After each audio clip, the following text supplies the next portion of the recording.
All right, guys, so you saw in the last video, I promised you all that I was going to show you how to do the lightweight front brake setup on the Trailblazer SS.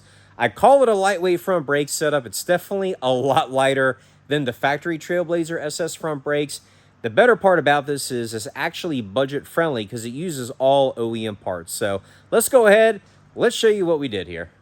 All right, guys, so you're probably looking at this going, this looks just like a factory Trailblazer SS front brake setup. What are you talking about?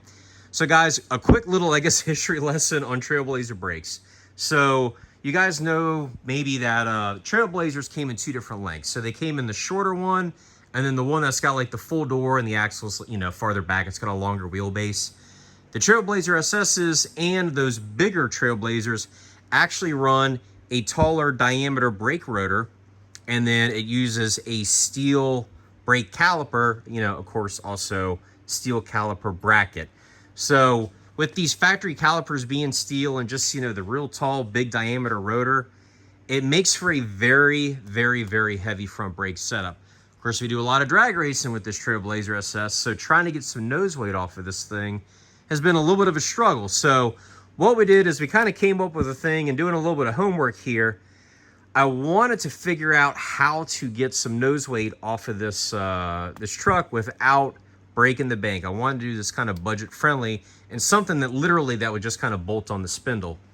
So you guys may know that these Trailblazers, you know, they come in many different flavors. So you got the Chevy Trailblazer, you got the GMC Envoy, so, you know, you got the Oldsmobile Bravada and things like that. There's a lot of these SUVs that kind of come from the same family, but there's actually a couple different things that are different between them. So the Oldsmobile Bravadas, I believe it is, they actually use aluminum brake calipers.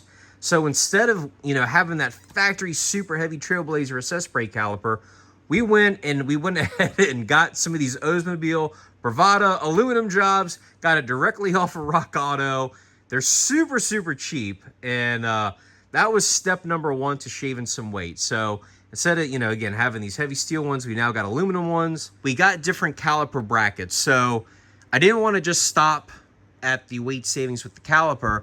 I actually wanted to run the smaller diameter brake rotors as well. So again, same thing on that, like, short Oldsmobile Bravada. You know, you can literally, if you're still 6-lug, you can just buy one of those Bravada brake rotors, stick it right on your bearing, slide it in. You will need this caliper bracket when you do this, because with the shorter diameter rotor, the caliper has to come closer to the center line of the bearing to make up for the distance. So a bigger diameter rotor, the caliper's farther away. Shorter diameter, caliper's closer. So to run the shorter diameter disc, you do need to run the bracket that allows you to push the caliper in. So you guys know, we talked about it in the last video, we do run a 5-lug conversion on this. I just took the shorter 6-lug brake rotor and I just had it re-drilled for the 5-lug pattern. You can actually still see where the 6-lug holes used to be here. So that takes care of the rotor setup.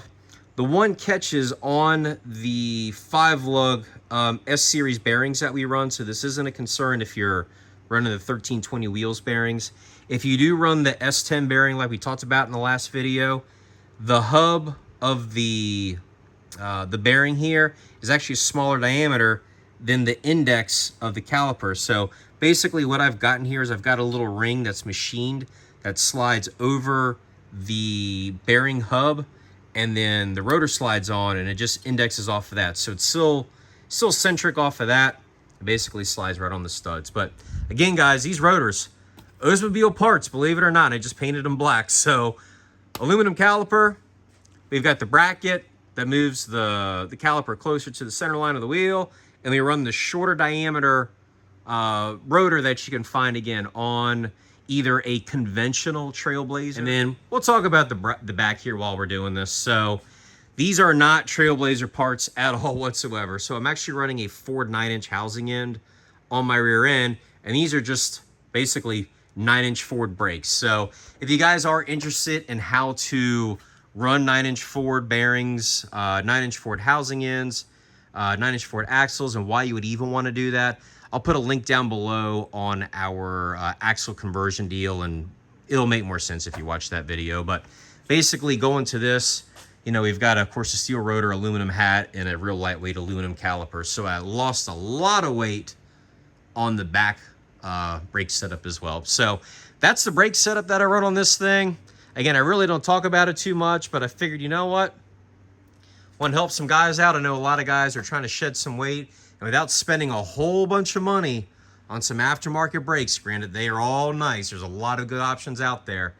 I wanted to show you guys an economical way to lose a bunch of weight and, you know, still be able to buy the stuff at the parts store. I mean, if you are somewhere and you break down and, you know, God forbid you tear up a caliper or a rotor or something like that, you just go to your old, you know, parts store, pick you up some stuff, and you keep on trucking. I know not everybody's going to do this brake setup, but I figure those of you who drag race, you know, or just you're just trying to get some weight off of the front of the truck, you know, whatever the case may be.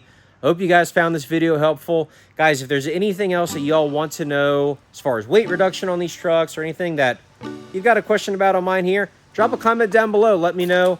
We'll be more than happy to answer it. And as always, guys, we appreciate you watching. We'll see you at Hot Rod Drag Week next week.